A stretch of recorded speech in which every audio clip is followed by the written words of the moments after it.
পবিত্র মাহে রমজান উপলক্ষে প্রতিদিনের বিশেষ আয়োজন তাকওয়া প্রেজেন্স তাকওয়াই রমজান। আসসালামু আলাইকুম ওয়া রাহমাতুল্লাহি ওয়া বারাকাতুহু। আলহামদুলিল্লাহ ওয়া সালাতু ওয়া সালামু আলা রাসূলিল্লাহ, আম্মা বা'দ। প্রিয় দিনী ভাই বোন, দুনিয়ার মধ্যে মানুষ চলতে গেলে আমরা দেখি অনেক মানুষ এমন আছে যারা যথেচ্ছা জীবন যাপন করে। আল্লাহ সুবহানাহু ওয়া তাআলা একজন মুসলমানকে, মুমিনকে কিভাবে চলতে বলেছেন এবং তার কিভাবে চলা উচিত, কোনগুলো করতে আদেশ করেছেন এবং কি ধরনের কাজ নিষেধ করেছেন, এগুলোর দিকে তোয়াক্কা না করে, কোনো ধরনের পরোয়া না করে দেখা যায় অনেক মানুষ বেপরোয়া জীবন যাপন করে। কিন্তু আল্লাহর হাবিব সাল্লাল্লাহু আলাইহি ওয়াসাল্লাম হাদিসের মধ্যে বলেছেন যে লা তাজুলু কদামা আবদিন ইয়াউমাল কিয়ামাহ হাত্তা ইউসআলা আন আরবাইন, যে কোনো বান্দার পা কিয়ামতের দিন তাকে 4টি প্রশ্ন করা পর্যন্ত তার পা চুল পরিমাণ জায়গা থেকে নড়বে না, এবং সে 4টি প্রশ্নের উত্তর দেওয়া পর্যন্ত। তার মধ্যে প্রথম হচ্ছে আন উমরিহি ফিমা আফনা, প্রত্যেক বান্দাকে জিজ্ঞেস করা হবে তার জীবন সম্পর্কে।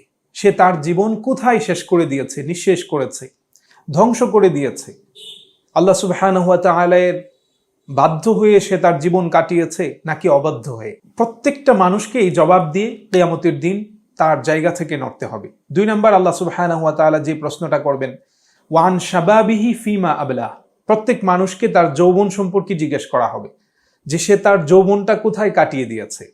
যৌবন হচ্ছে একজন মানুষের তেজোদ্দীপ্ততার একটা সময়। মানুষ পরিপূর্ণ শক্তি সামর্থ্য থাকে তখন মানুষের। তো এই যে শক্তি সামর্থ্যের যে সময়টা আছে, সেই সময়টা সে কোথায় কাটিয়ে দিয়েছে।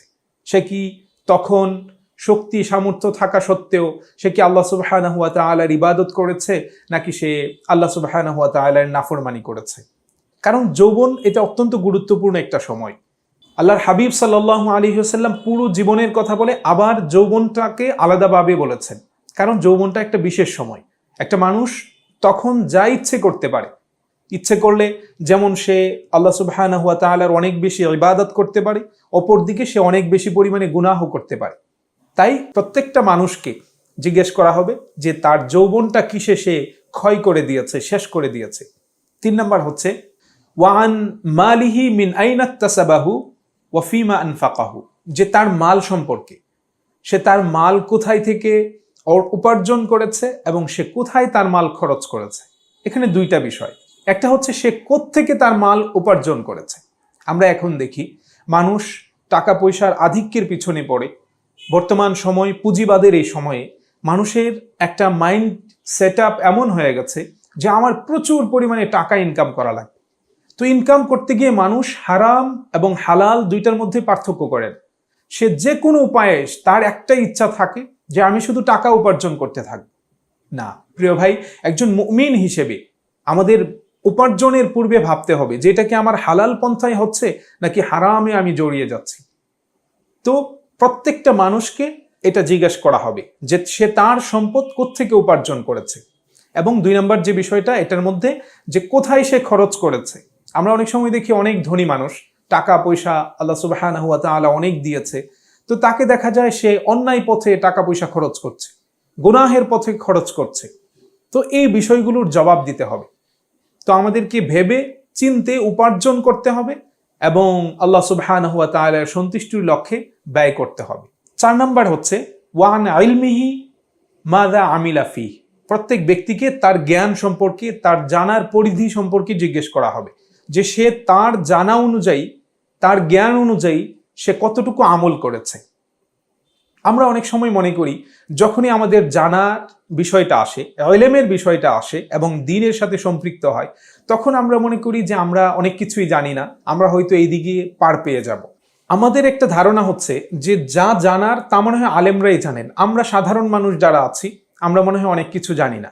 প্রিয় ভাই, আপনি একটাবার চিন্তা করেন, আলেমরা জানে, কিন্তু আমি আপনিও তো অনেক কিছু জানি।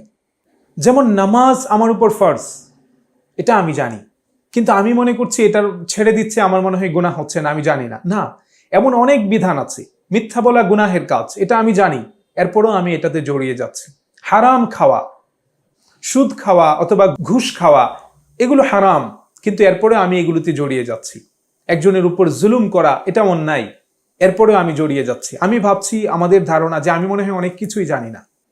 প্রিয় ভাই, আপনি দেখুন, আপনি হিসেব করলে দেখা যাবে ইসলামের অনেক বিধান সম্পর্কে আপনার জ্ঞান আছে। তাই আমাদের, আপনাকে, আমাকে, প্রত্যেককেই জিজ্ঞেস করা হবে যে সে যতটুকু জেনেছে ততটুকু পরিমাণ আমল করেছে কিনা। তো কিয়ামতের দিন একজন মানুষ মুক্তি পেতে হলে এই 4 প্রশ্নের জবাব দেওয়া ছাড়া কারো পক্ষে মুক্তি পাওয়া সম্ভব নয়। তাই প্রিয় ভাই, আসুন আমরা একটু ভাবি, আমরা আমাদের জীবনকে আল্লাহ সুবহানাহু ওয়া তাআলার সন্তুষ্টির লক্ষ্যে কাটাই। আল্লাহ সুবহানাহু ওয়া তাআলা আমাদের সবাইকে তৌফিক দান করুন। আসসালামু আলাইকুম ওয়া রাহমাতুল্লাহি ওয়া বারাকাতুহু।